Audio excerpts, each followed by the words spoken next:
So I think we're just missing one of the panelists, but I think we can get started.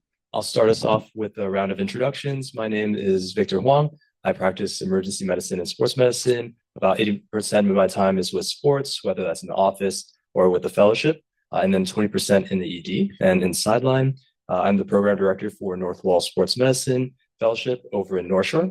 And we have Sam. I'm Sam Mazzio. I did residency at SUNY Downstate Kings County in emergency and internal medicine. I'm a current sports medicine fellow at Mount Sinai here in New York City, and involved in AMSSM emergency medicine education subcommittee. I'm Matt Apicella. I'm a current attending here at NYU. I'm in my second year here now, practicing about 90% sports medicine, 10% emergency medicine. Hi, I'm Justine Coe. I am EM sports at Cornell currently. I graduated fellowship in 2022 and have been at Cornell since the last 4 years. Hi, I'm Heidi Suffoletto. I think there was an intro earlier, but the brief is I'm one of the old dogs on the career panel. Had about 50-50 emergency medicine and sports medicine with coverage of lacrosse, hockey, and football at the professional level, a junior college team, and I also have a special interest in dance medicine. And I think you guys all heard from Tina and Chris. So let's get started. Matt, so what brought you into sports medicine and emergency medicine? Awesome. Yeah. So I actually heard about sports medicine probably my fourth year of medical school, was already going into emergency medicine. And then I actually did a rotation with Dr. Jace Provo, who I don't know if you'll remember me, but I rotated through his clinic, kind of got a little bit of exposure to it. And then in residency, I was lucky enough to have one of my attendings who I believe was on here earlier, Dr. Michael Roselli, who was a great mentor for me, also had his own sports medicine clinic, and just kind of realized that while I loved the practice of emergency medicine, I did kind of long for something outside of it and some sort of more longitudinal care. And so that's how I kind of got interested in it, started working with my old high school, and then ended up going to fellowship at University of Florida. And Justine, we can go to you for that same question. Yeah, so pretty similar. I wanted something outside of emergency medicine. So my interest started back in college, and then I shadowed some people in college, and then for residency, I had lucky mentors like Dr. Hogrefe and Dr. Champus, who you heard from earlier today. I was able to shadow them and thought, hey, this is a good career that I want to go, and ended up doing a split. My current split is about 70 EM and 30% SM, and that's really how my interest in it. And Heidi? All right. So mine is a little bit different because there really wasn't a lot of EM SM back when I started med school in 1999. I first actually began an interest when I was in college, and like many of you, I'm sure, had an injury that led to me working with the athletic trainers. And as women's squash didn't get a lot of attention from athletic trainers, I had to learn pretty quickly how to take care of my injury, which led to taking care of others. And I thought it would be a really cool career field, but I'd already gotten into med school at that point and went on to med school where I still didn't know the field really existed. And I went on to emergency medicine, where I just went and begged to cover events from our orthopedic team because there, again, wasn't really much of primary care sports. It worked out well. I got to know and like people, much like everybody's saying before, it's a relationships thing. And at Buffalo, while I was a resident, they were working on developing our program, and fortunately came across a family medicine resident family medicine attending working in the ED, because we also weren't fully staffed with EM attendings back then. And he said to me, hey, we're doing this new fellowship, and with everything you love to do, you should do it. And that's how it all started. Awesome. Thank you. This next question pertains to splitting your time between emergency and sports medicine. So how many of you practice both, and at what split? Those of you that do practice, how have you navigated staying up to date with both EM and sports literature? And those of you that no longer practice EM, when did you decide to stop practicing EM and why? Okay. So I guess I'm one of the newer attendings out of residency and fellowship. And so I would say for me, I was looking to be a part of like an academic setting. And I think that helps you stay up to date in both as best you can, because you're around residents, you're around learners, you're having to stay up to date yourself to be able to teach other people. So I think that is a good way to kind of, one, check yourself and know that you're staying up to date, and kind of passively be around an area that is constantly trying to keep you up to date. So that was kind of my strategy coming out of fellowship. I don't know about what others think. I think pretty similar for me. I looked for mainly academic positions coming out. Like I said earlier, I'm currently about 70% emergency medicine and 30% sports medicine. My 30% is really clinic time. So we have a EM follow-up clinic that we see a lot of EM referrals, ED referrals directly, and some community referrals as well. Like you said, residents keep us honest, I think, rotating through the clinic and in the emergency department, asking questions. And so staying up to date is, I think, kind of built in that aspect. And then attending the annual sports conferences, I think is also a great way. So things like you guys are doing now and attending conferences like this. I've got to be an echo chamber, also in academics. I'm on faculty for both the EM residency and the sports med fellowship. And so it does keep you honest to have to stay on top of things because you're teaching it. As Liz said, I'm 50-50, just would caution anybody coming into it. And it's one of the things I will challenge all of you to make better than it is for us. My two jobs don't really talk to each other. And so when I'm in the emergency department or not working, it will sometimes appear as though I'm not available for shifts, but really it's because I'm in the clinic. Or likewise, I will have one of my, not to throw the surgeon colleagues under the bus, but one of the things that we do is their surgical clearances. So maybe I'm on an ED shift and we finally got some of the pre-op testing done that we need, and I'm on shift and they are blowing up my phone 15 times to sign that physical because the patient needs to go to the OR. And so one of the things that's a challenge, I think you'll find, although it's a good challenge because I think most of us want to be in a lot of places and it's why we do this, is that you are in a 1 + 1 = 3 situation when you're trying to make it all work. Yeah, definitely. Yeah, especially with a lot of us are going to have jobs that have, you know, two bosses, one being ortho or PM&R or some type of split, and the other being in the ED. They are not going to know what you're doing on the other half of the time. So make sure you do make them aware. Feel free to say no to things. It's going to be hard when you guys are first beginning, but definitely want to grow to get that, because the more responsibilities you take on, the more that people are going to want to give you, especially when you do a good job. So and also from the panelists online. Yeah, if I may. So you hit on something that is really, really hard for people to grasp, and I still can't do it. So you should learn from me very quickly. So not only do I have, just like everybody else, I have splits and departments that don't talk to each other, but I work at 2 different academic institutions. So my full-time 100% clinical appointment is in emergency medicine at the University of Iowa. So I'm 100% an emergency physician. I then have a 60% appointment in Northwestern to do primary care, sports medicine, and orthopedics. So they're not even in the same state. And then I have all the Cub stuff on top of it. And you are right. The more you do, and you will all do it well, the more they're going to ask you to do. And they don't talk to each other. And they don't talk to each other when they're different departments, let alone different institutions, let alone different states. You have to be able to meter yourself. And when somebody gives you an opportunity, that doesn't mean you have to take it. Just by saying no doesn't mean you're closing a door definitively. It may be opening other doors too. So you want to spend some time thinking about it and talking to people, but saying yes to everything could end up with you driving 4 hours each way to shifts and living in a different town. And I'm kidding. That's a joke. I wouldn't trade my job in my life for anything, but you got to be careful, because yes to everything is saying no to a bunch of other stuff, and it's usually affecting your work-life balance. So just be aware of it. That's great. Thank you.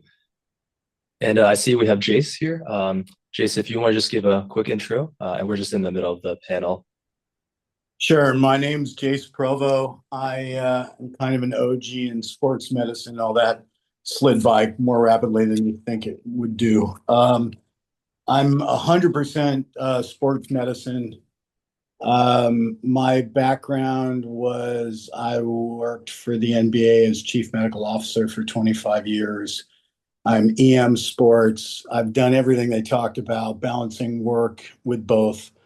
And I am full-time sports medicine since 2012, and I retired from the NBA in 2018.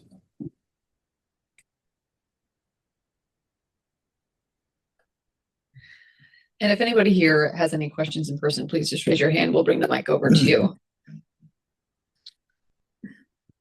So question for anybody, any of the panelists. How would you advise someone early in their training or in their career as they approach finding a mentor? Can I answer that? Please. Ask. I think finding a mentor is not as hard as you think. The last speaker said this really well, nicely done. We all stand on the shoulders of others. We all have mentors. I think it's an honor. I still have fellows that come rotate with me from different programs. Victor rotated with me. We're proud of what we do and we like what we do. And it's a compliment if somebody else wants to do what we do. So it's not a scary thing at all. Just go up and ask how do you plan your career, et cetera, et cetera. I think we all want to give back. It's the reason I'm sitting on this Zoom meeting, actually. If you're not in it, find somebody where there's a sportsman. Doesn't have to be ER sports because we're kind of rare. And go up and talk to them and see what their career path is.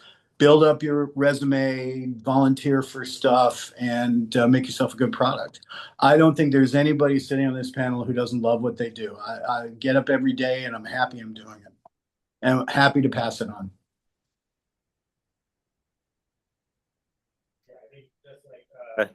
Jace said, you have to find somebody who's kind of doing what you want to do and just kind of pick their brain, but also be a good mentee and be active and trying to be involved and taking feedback constructively, I think are things to take forward. Question there? Hello. A question for everyone, but when you were determining what job to get into, I know a lot of you guys have a different split. And sometimes it really seems like academics is kind of the way to go when you want to kind of do both. What led you to find the split you have now? And maybe this might be a little bit pertinent for the newer grads that led you to kind of do 90-10 for Matt and then Justine, a little bit more of a combo. I'm just curious on that. Yeah, I mean, part of it is seeing what's actually available, and you'll probably hear a lot of no's or this can't be done or that can't be done before you find a place that is willing to try what you want to do. And part of the way it worked for me was I was looking for more of a sports job coming out, but I still wanted to practice in the ED. My thought process at that time was I've done 3 years of emergency medicine, only 1 year of sports. I wanted to build a little bit more on the sports end of it, but still keep doing EM.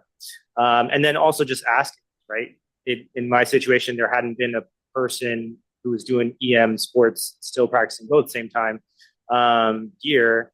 And so I asked, and they said, well, let's look into it and we'll get back to you. And then they were able to at least give me that. So What I'll tell you is when you come out, you actually don't know what you want to do. I don't think any of us in the end actually knew exactly what we wanted to do until we started doing stuff. And there will be exceptions to that. But for me, I started doing sports medicine clinic at the University of Iowa with the emergency department. And that balance was, I think I had 2 days of clinic a week. And then I moved to Northwestern and I had 4 days of clinic a week. And within a year, I was like, I don't want to do that much clinic. I found the follow-up and all the other things. I thought that was too much for me personally. And so I switched how I balanced it. And that's going to evolve for all of you. So have a good idea and have a goal and a plan and utilize your resources in this meeting and across the country as examples of how this works and build from there, realizing that you're probably going to change this, whether it's more sports or less sports or more emergency department or less, however it is, realize that it's going to change and don't be afraid of that change once you understand what you're doing. And the other thing to keep in mind, historically has been the case, people aren't going to want to pay you to do sports medicine at the same rate they pay you to do emergency medicine. So if you come out and look at salaries for emergency medicine and think that's going to translate to all parts of your job, that is probably not a realistic expectation. There are some academic institutions in particular that maybe will do that, but realistically, you have to recognize that there's going to be a difference there, which is perfectly fine. I don't think any of us do this for the money. But you have to keep that in mind and be willing to change as things evolve. I want to add on from the aspect of watching many fellows come through it and seeing come into our institution. Things will change on the side of your institution too. So maybe the job isn't exactly the perfect balance as you want it to be from day one. But if you get in and they take the time to credential you and go through the process and you're familiar and they know you and they like you, they will be willing to evolve things just at your request because they like you and want you to stay. Yeah, that's the experience I had too. So when I first started at Cornell, our clinic was through the emergency department, which is a little bit different than I think some of the people on this panel here. And so I'm only through the emergency department. I certainly work with our orthopedic colleagues, but salary and everything does not come from that department. Our clinic initially was like 1 day a week, and then we kind of opened up to a second day, and that was the discussions that were had, which was both beneficial for myself and my other sports med colleague. And so I would say if you're have an idea, like Chris said earlier, about a split that you want, but it certainly changes as things go on. So I'm gonna, may I? Oh, go ahead, Jace. Yeah. So I've been in private practice my whole life. I've never been in academics. I do have had teaching appointments with stuff. I was medical director in my own ER multiple times. And I'm in private practice now. So the thing that we see is that when you come out in ER, you get an hourly rate or you get some RVU multiplier, which gives you some guaranteed income. And remember that, you know, patients are not coming to the ER to see you. They're coming to a building and you happen to be there. So you have a built-in patient base that comes up automatically. This is not true in sports medicine.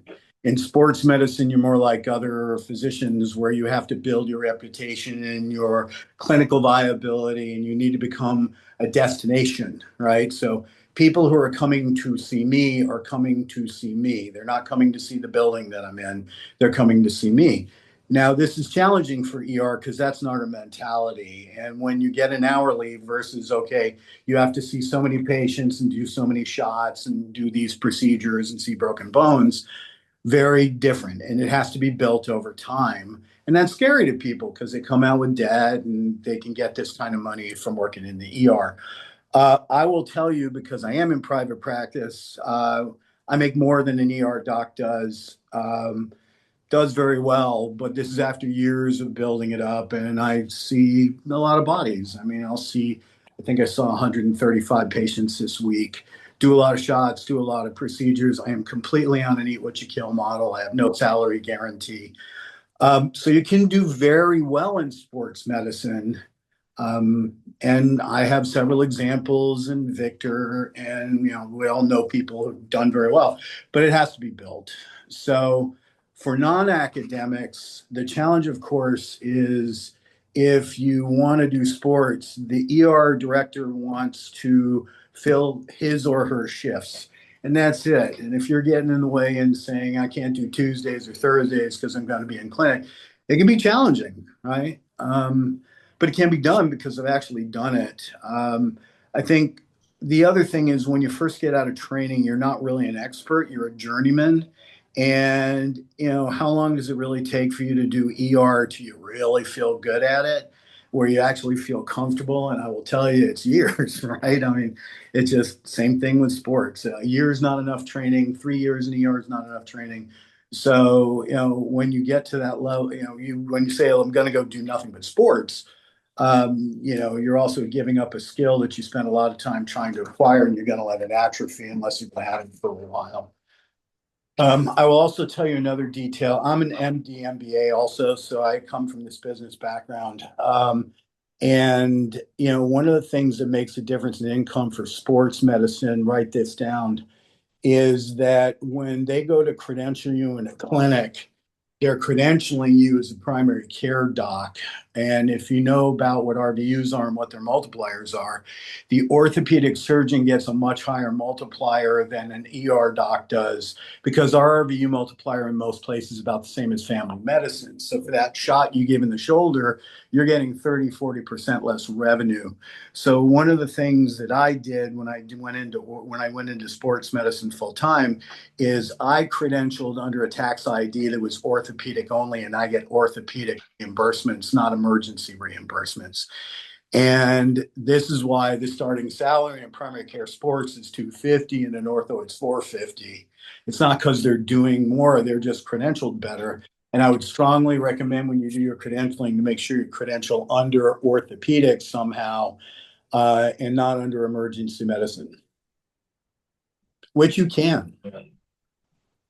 Yeah, that's a great point. Thank you, Jace. Any questions from the audience or online? All right. We got another question from Sam. Yeah. What experiences during residency or fellowship mattered most as you're pursuing your first jobs? I guess I can start for this one. It was for residency. Yeah, like people early in training as they pursue either like fellowship or their first attending job. For me, during residency, we had clinic. For me, it was with Dr. Hogrefe, or Chris. He'll yell at me later. That for me showed what clinic day-to-day looked like, and had an idea that I would want some sort of split. From an event medicine standpoint, working at the Chicago Marathon was big for me. So I did residency at Northwestern, and manning some sort of event medicine and seeing how the logistics behind that, whether it was through the committee, was important for me.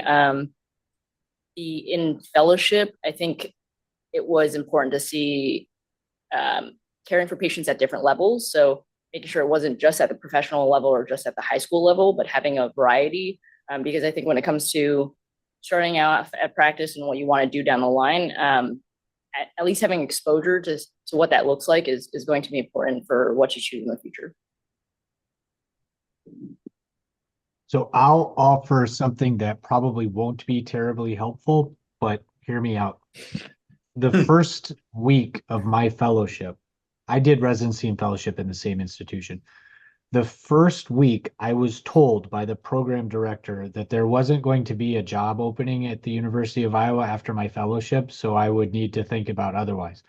Now, I didn't necessarily internally believe that, and am wired such that I immediately set forth to try to prove that statement to be incorrect. And so I set out to build relationships with the attendings at that institution, both in orthopedics and primary care sports medicine, and just worked as hard as I could to learn the material and prove myself to be somebody they wanted to work with. So I didn't have that aha moment or that one thing that I covered. There was one day, 2 days into fellowship, when the head of sports medicine from an orthopedic standpoint called me back into the basketball training room to sew up the back of somebody's throat after he got poked in the back of the oropharynx with a finger. So that was interesting because that seemed like an arthroscopic procedure waiting to happen, and I don't know why he didn't want to do it. But nonetheless, for me, it was the summation of fellowship and just doing good work, being available like you are known to do in the emergency department, and just proving myself to be capable. Not only did I get good training as a result of that, I got a job offer. So that's what I would say.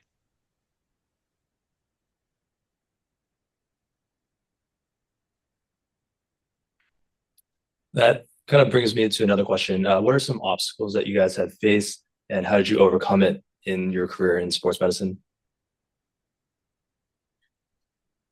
I don't think it's, I guess an obstacle, I think coming from an EM background, when you compare yourself to some people coming from FM or some of these other specialties, you don't have as much time to get out there and go to events. You don't, because you're in the ICU, you're in the ER. You don't have as much time to get involved in training rooms. You don't have as much early exposure. So I think that's a hurdle that we face coming from an EM background. But as best you can, I know there's a lot of medical students who registered for this. I know there's early residents as well. As best you can, trying to find one, like everyone has said, trying to find a mentor to try to get earlier experiences, or just trying to get some exposure early on, to really show that interest when it comes time to apply for fellowship, I think can be a hurdle to some people, and something that you're going to have to look outside of your institution or outside of your immediate circles. And that's why things like this are beneficial and helpful for trying to help you get to where you want to go. So I would say for the ladies in the room, that's challenge. Like, I think you all know that through your career in medicine, even emergency medicine, which is more 50-50. When I started sports medicine, there were barely any females. And probably the worst thing I was ever told, and it was by someone that I respect extremely much, and I'm going to leave out the details, other than to say there was a position that became available. At the time, I had a 6-year-old, a 5-year-old, and a 1-year-old at home, so kind of balancing life with all the different things. And an opportunity came up that amongst my group, I was clearly the most qualified for based on my sports medicine training. And this opportunity came up, and this person I really respect didn't wind up giving me the job. And maybe a year later, they said to me, I know you're very upset you didn't get the job. And I said, I am. And they said to me, and this is in my ears like it was yesterday, I know you were the most qualified person for that job, but I needed somebody to treat it like it was their baby. And I didn't think you could do that when you had a baby. And so it was one of the most horrible things that I had to face. And I will tell you at the time, there was a bunch of other stuff going on at the time, but it was eye-opening. And I will tell you that later on, that job was given to me, and it was a job that I loved to do, but it really highlights some of the things that we have had to chase. So I would say to my ladies in the crowd, keep at it anyways, because when you have the skills and when you deserve to be there, you will get your seat at the table, but it might be harder on you than it might be on some of the men. One of the biggest obstacles that you're going to encounter is you. And it's you thinking you can't do something, you thinking that somebody's going to tell you no. Medical education is really backwards in some regards. A lot of residents don't want to answer questions because they'll get it wrong. And so they remain quiet. And the problem is that if I have to teach you something and have a finite time to do it, but don't actually know where your knowledge level is, it's really hard to teach you. And so you just stay quiet because you don't want to be told no or you're incorrect. Don't be afraid of that. When somebody tells you no, that doesn't mean you can't do something. That means that you need to find a different way to do it. It is no different than in emergency medicine. There isn't one right way to diagnose a PE or appendicitis. There's a bunch of ways to do it. It doesn't matter which way you do it. It just matters that you do it. So don't let yourself become the obstacle to getting to where you want to go. The system will throw things at you, and it's unfortunate to hear Heidi's story. And those things are going to happen. I have obviously not been through that, but that'll happen. I'm not saying it won't, but don't let yourself be one of those controllable obstacles that will prevent you from succeeding. You can do whatever you want to do. I'm telling you, I am the least qualified person on this panel right now and have no business having the job that I have. This will find its way to YouTube, I'm sure of it, but whatever. I'm lucky, I get it. But I am telling you right now, if some kid from Iowa can send a blind email to a team physician and find his way to Chicago, you sure as hell can do whatever you want to do. Just don't stand in your.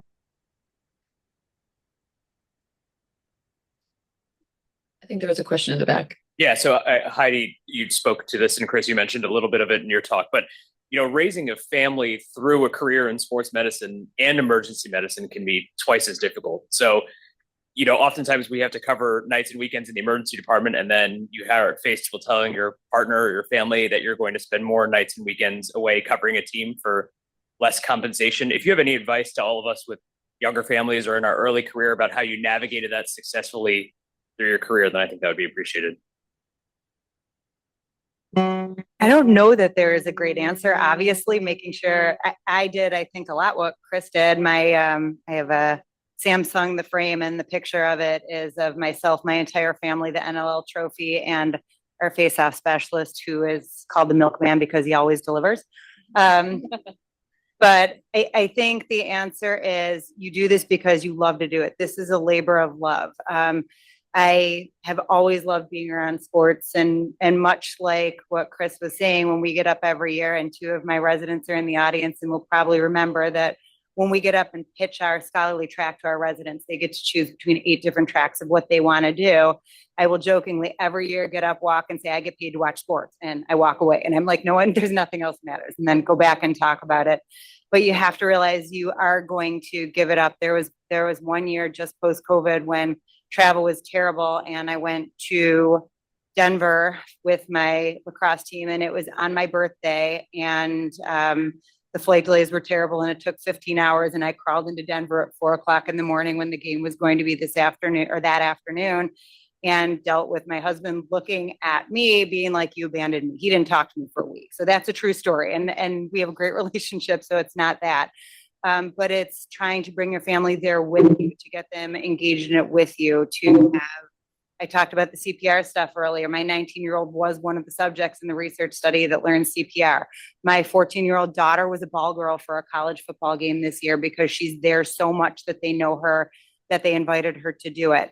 My middle son, who's my hilarious one, this one's for you, Chris. You're not really supposed to get a broken ankle requiring surgery sliding into second, but when the weather's bad and you're mad, don't dirty slide into second because it's not going to end well. But so that year he missed the rest of his baseball and football season after his ORIF. And so I wound up introducing him to the athletic trainers at his school and saying, hey, why don't you help get water for the team as you're rehabbing? Why don't you learn how to stretch your teammates? And so he got to do that. And I think the answer is there is no easy answer, but I love it. And in the end, they know that I love it. And now I have one son, my 19-year-old wants to go into sports law, and that 18-year-old who broke his ankle wants to be an NFL scout. My third daughter is a dancer and wants to be a foot and ankle surgeon because she wants to take care of dancers. And though I did it, she said, but I want to cut people, mom. So, I mean, the reality is, like everything else, what you're doing, it has an impact, and maybe they'll love it and do it with you. Maybe they won't, but you're going to miss things. It's just something that you have to accept because you love your job, and then try to bring them into it as much as possible. Thank you. And we had a question. Can I jump in for a sec? Please. So Yes, definitely. I'll answer this differently. I worked at the NBA for 25 years. We had an extremely high operational tempo, 5 to 10 international games per year, all-star, finals, playoffs, combine, summer league. It was a lot, right? And we were frequently doing all these simultaneously. I would say this, my opinion, sports medicine is interventional, non-surgical orthopedics, and you can make it into a lot of other stuff. But, you know, the career and the original start of AMSSM was this non-operative sideline stuff. But there's a lot more than sideline out there. I'm of the belief, and this is an ER meeting, any competent ER doc can do sideline all day long, because the worst thing you're going to deal with is somebody falling over dead, and you do that before you eat your donut in the morning in the ER. It's non-operative interventional orthopedics. So when you're doing academics, and amazing respect for academics, as you all know, there's always this combination, but you can just do orthopedics, right? You can do non-surgical orthopedics. This is actually how you make your living in private practice. And I can tell you this is a big issue at the NBA because I was paid, but a lot of the team docs are not, and they're volunteering their time and giving away their effort. They were academics because the institution had an agreement, but we're the only profession that gives away their services for free and begs to do so. Go try and get a lawyer to do that.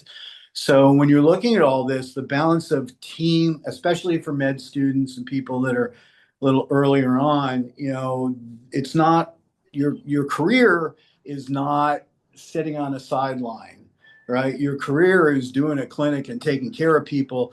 The athletes and the athlete and all of us. I practice in Boca Raton, Florida. It's 80 degrees and sunny where I am right now, and it will be tomorrow too. my 75-year-olds play tennis 7 days a week. So it's keeping people active, doing the interventions, and really being good at ortho that makes a difference.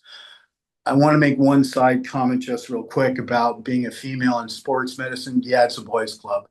But I will tell you that the two heads of the NBA right now are Eleanor Adams and Corey Hudson. So there's definitely great progress. They're superb regardless of gender. And I'm very proud of the league for choosing those two fine doctors to be the medical affairs people. Thank you for your time, everyone. As fellows applying to jobs and going on interviews, are there things to look out for, questions you wish you had asked, or red flags or green flags to look out for?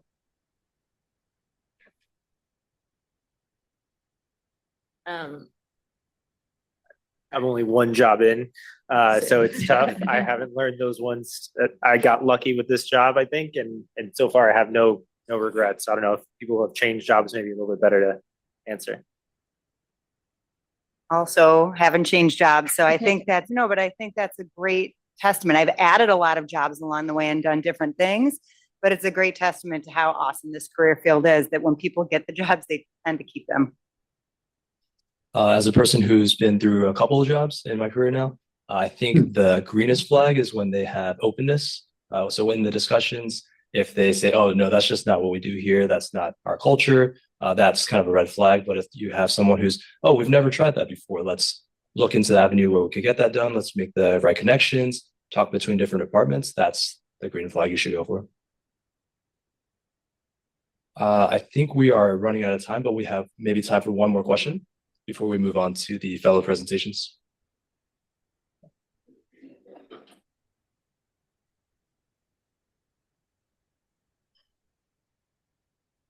Thank you for your time, everyone. So you guys talked about how emergency medicine is kind of a minority in the field of sports medicine. So as residents or med students, when we apply for fellowships or for jobs, how do you kind of pitch ourselves to different departments or programs that are not housed under EM, that may not understand like the schedule of an EM resident or may not appreciate it per se? I think every specialty going into sports medicine has their strengths. Obviously, like we're well equipped to do sideline medicine, which is a large part of the sports world. FM, more experience with chronic like illness, and I think you learn off of like from each other about these different aspects, and it's a big community.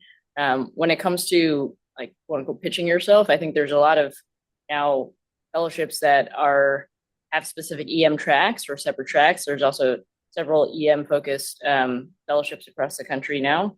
But I think one question that usually asked is, have you had EM fellow in the past before? And that's a good indicator of that they've had some sort of experience, that they've put someone in their ED like EM shifts are already established. And so that doesn't become you being, for lack of a better term, like a guinea pig within the program.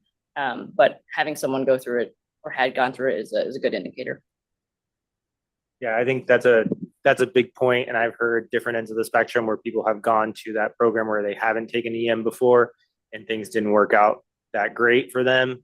So that's usually the thing I tell people to look for, is asking those kind of specific questions. What are my shifts going to look like? How many shifts? Am I going to be practicing as an attending or just another year of residency?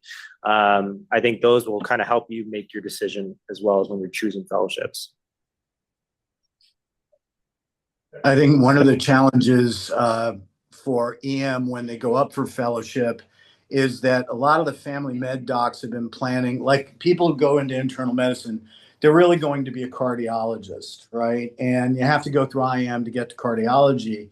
A lot of the consensus is that EM residents just know they aren't going to be able to survive in the pit for the rest of their lives.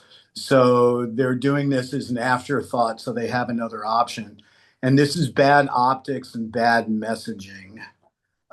So, we need to show, if there are medical students here, residents looking at fellowship, what people want to see is commitment to the specialty, not just, wow, I'm going to be able to get out of the ER at some point in my life, because there's people who really want to do this for a living. So I think demonstrating that degree of interest, volunteering, doing stuff, being active, and not just looking like this is my out for when I get tired of doing ER shifts is a big plus. The thing we have a deficit in is, and I think Chris said it very well, longitudinal care. I mean, you know how to take care of an injury, but what do you do with it for the next 12 weeks as opposed to what do you do to get it out of your ER? And anything you can show that demonstrate that's actually of great value. And, you know, they want to see that you have some sense of longitudinality when it comes to patient care. I mean, I've been doing this for a little bit, and you hear this year after year after year after year. That's great. Thank you so much. And thank you guys to the panelists, both in person and for you guys on remote. So I think this concludes our career panel. We're going to get our fellows up for their presentation soon.